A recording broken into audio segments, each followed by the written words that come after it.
Player ratings then: Fleetwood Town 2, Everton 5 in the third round of the Carabao Cup. Everton cruising to victory after what was quite a difficult second half, made it difficult for ourselves, giving Fleetwood 2 goals through 2 quite poor mistakes, but ultimately Everton in the end getting the win. Fantastic first half performance, and like I said, although we made it difficult in the second half, we managed to still pick up 3 goals and win the game rather comfortably. So we'll go straight into it then. Jordan Pickford, I've given Jordan a 5.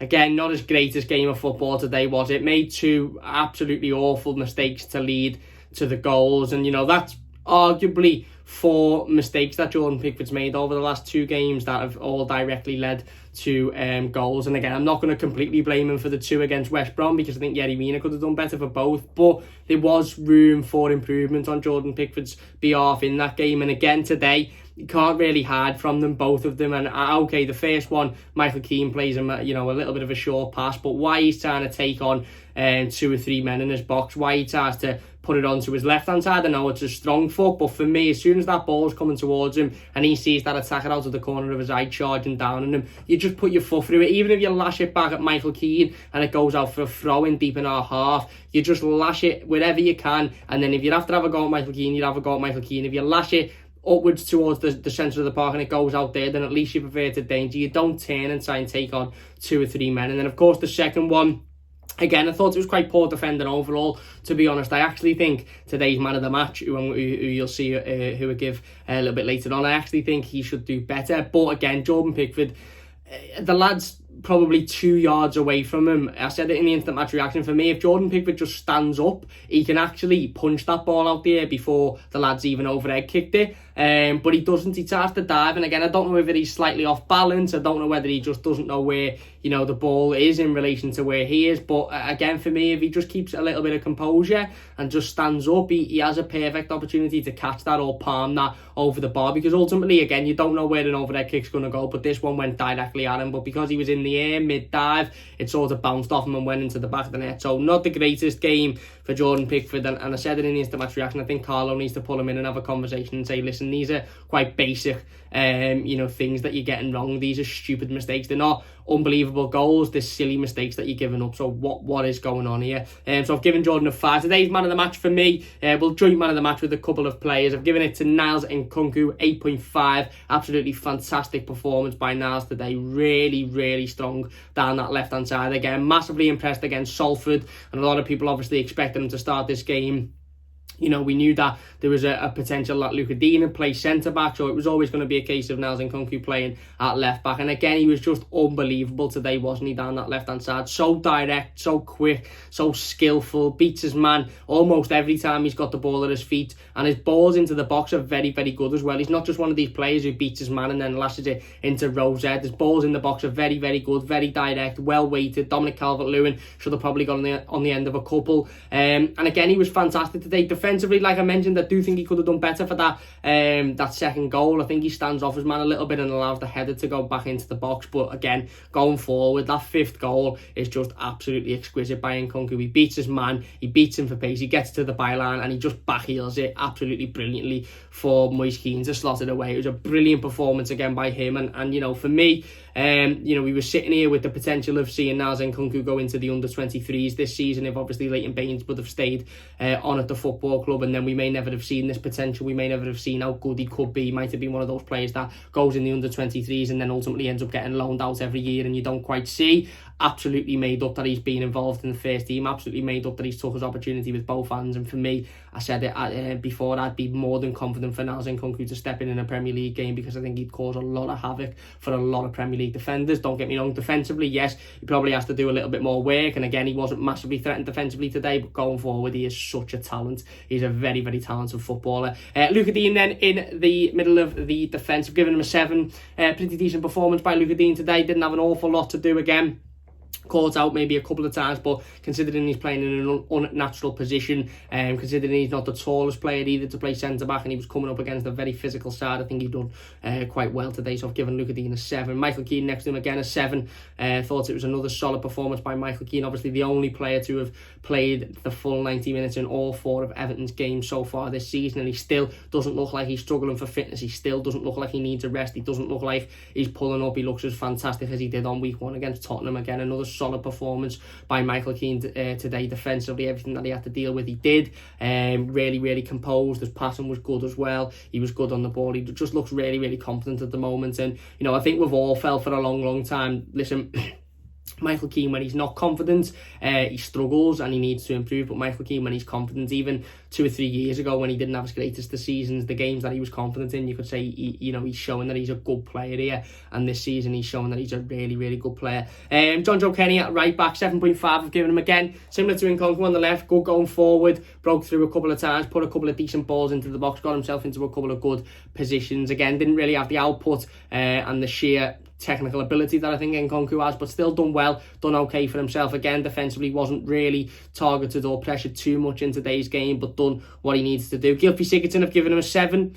Pretty similar to Michael Keane and Luca Dean, really, in that he sat in the middle of the midfield and he'd done what he had to do. Again, he was playing a sort of deeper role, which we're not completely used to seeing Gylfi Sigurdsson playing, but he done okay. Passing wise, he done okay. He was involved a lot in the first half in terms of that build-up play. Second half, with the rest of the midfield, to be fair, he sort of faded out, but as did everybody else. But I thought overall he done well today. He was decent. Alex Iwobi, I've given him an 8. Obviously got on the score sheet today. Should have probably had 2 as well from a fantastic ball that cut across the box from Anthony Gordon. I think it's Anthony Gordon. And he hits it first time and it just goes wide. He should be hitting the target, but he gets his goal again. Another good ball from Anthony Gordon. Richarlison misses it and Iwobi finishes smartly. Thought he was involved today. Again, in the first half, he done well. Hit the bar on one occasion, was getting involved with shooting, was actually looking threatening. Second half, okay, he didn't have a great amount of time on the ball, but again, like I said, whole midfield performance as a whole in that second half sort of just depleted a little bit because of Fleetwood's change of formation and the fact that we give away 2 stupid goals and just completely changed the momentum. So I've given Alex Iwobi an 8. Again, good to see him on the score sheet, good to see him have a positive game. He had some good little passages of play as well, where he picked the ball up and he just turned his man quite cleverly and moved the ball forward. Bernard, I've given him an 8.5. Thought he had one of his best games in an Everton shirt today, albeit a little quiet spell in the for about 15 minutes in the second half, just before he scored his goal. I thought he was brilliant today. At first half, again, absolutely clinical in the middle of the park. Played off the left-hand side, but sort of rotated into the middle a little bit like he did against Salford. Again, showing that technical wise he was head and shoulders than a lot of players on that pitch today, certainly a lot of the Fleetwood players, and he was just picking the ball up and he was creating. Obviously a fantastic assist for Richarlison's first goal, really good ball across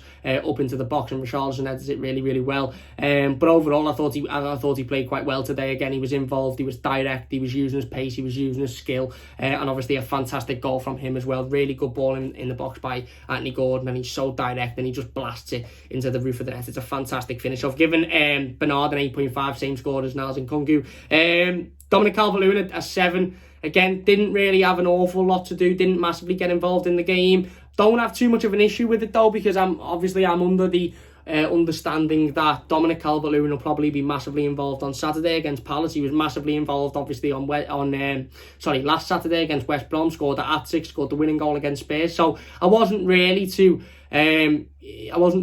displeased that Dominic Calvert-Lewin wasn't winning every header or throwing himself into every challenge or busting every bollock for every ball. Not saying he didn't work hard, he did work hard, but again, it didn't really faze me too much. One thing that fazed me with Dom's performance was that one-on-one chance he had towards the back end of the first half, where I think he could have done a lot better. For me, again, I said it in the instant match reaction, we know if a ball comes flying into the box from at 600 miles an hour and Dominic Calvert-Lewin's 200 yards in front of it, he's still going to manage to get his head on it and it's still going to rifle in the roof of the net. It's those chances where he's given the ball at his feet one-on-one with the goalkeeper that he needs to do better with, and he should have done better with that one. But I've given him a 7. Richarlison, I've given him an 8.5. Again, really good to see Richarlison on the score sheet. A little bit of a surprise that he was involved in the starting 11, to be honest with you, but it was imperative that Richarlison got himself on the score sheet and kick-started this season. Obviously, again, fantastic performances against West Brom and Tottenham in the Premier League, but seemed a little bit frustrated with himself and obviously with, you know, not being able to get on the score sheet. But again, for me, listen,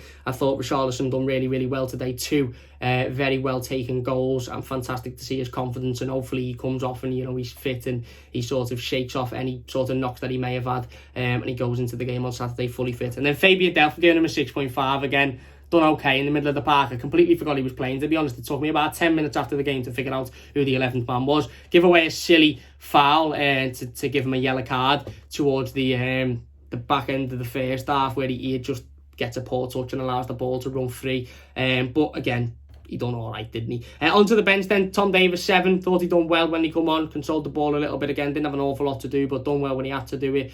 Done well with what he had to do, sorry. And you know, like I said, he was good with the ball at his feet. You know, quite skillful at times as well. Moise Keane, have given him an 8. Again, you know, didn't have a lot of game time, obviously.